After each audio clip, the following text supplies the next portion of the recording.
This is Dice, Crayons, and Taboo, bringing the life back into safety. I do ask that during this program you keep a very open mind.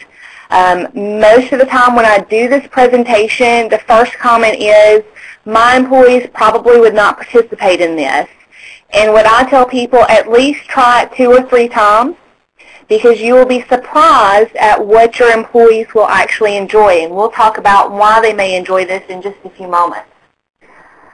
First of all, what the heck do I know about any of this? You may be asking yourself that several times throughout this broadcast, so let me just give you a brief overview.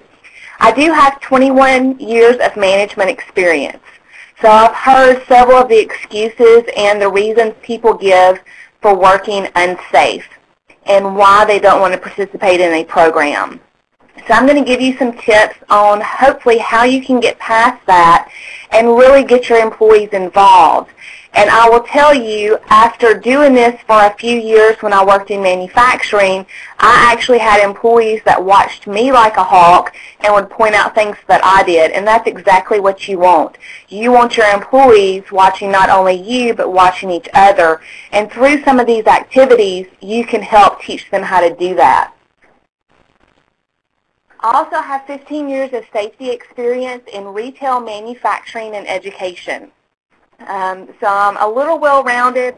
I've seen some of the safety issues in each one of those industries. And again, I've heard the excuses and the reasons why people don't want to work safe. They've got to get a job done. There's nobody there to help them. They asked for help and didn't get it right when they needed it, etc.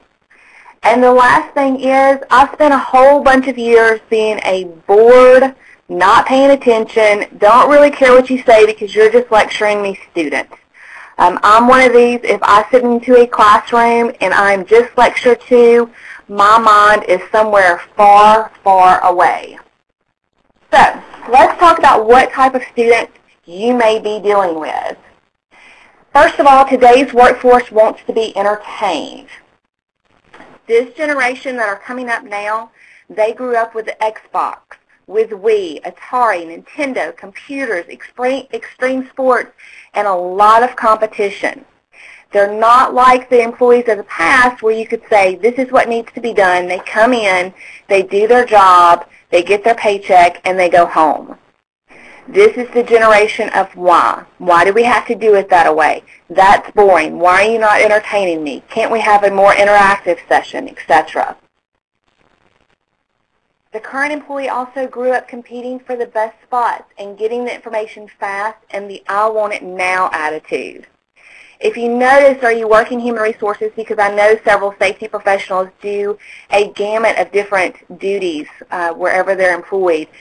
You might have noticed that now when people come in for an interview, it's no longer, this is what I can do for the company. It's more of, well, what incentives does the company have? What can the company do for me? However, having said all that, our previous employees want to be, or our current employees want to be entertained.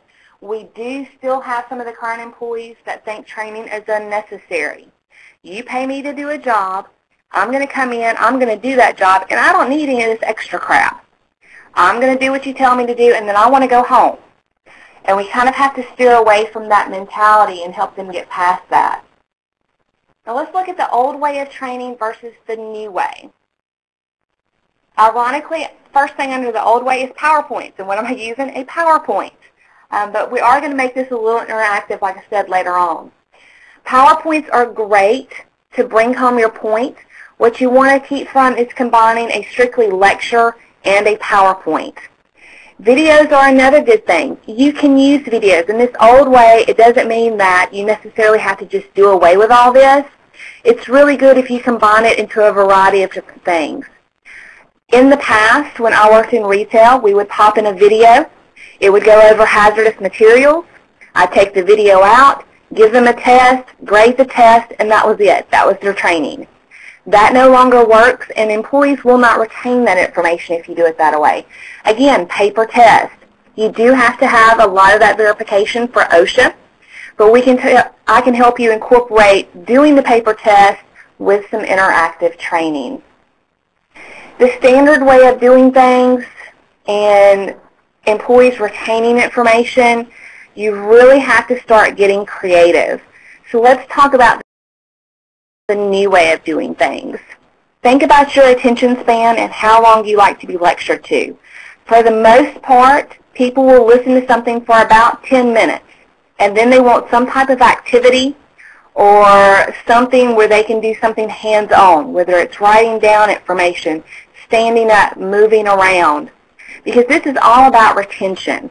When it comes to safety, you can tell somebody 10 times whenever you run into blood or bodily fluids, you need to put on gloves and have some universal precautions. Until they actually see that and recognize what the problems are, they're not going to do it.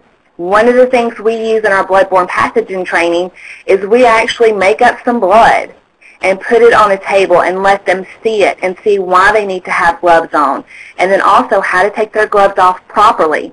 Because if you think about it, when you go through CPR training or first aid training, you're taught how to put your gloves on and how to take them off. Unless you actually have some type of fluid on there where you can see, you don't understand how easily it is when you're taking off a glove to transfer that blood back to your skin. So keep your talks to about 10 minutes. Have an activity. Competition is huge now. Even among some of your older workers, that drive to be the best.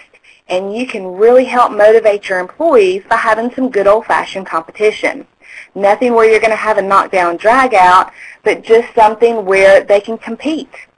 Short videos are great. Funny videos will be retained. Videos that focus on something that's serious. Anytime you can incorporate a family situation or reason why employees need to work safely at work and then safely at home, and tie that to their family and what effect an accident can have on not only them but their family and friends, the better off you are. So comedy and seriousness are really good. Short videos with information that they need, whether it's confined space, lockout, tagout, etc.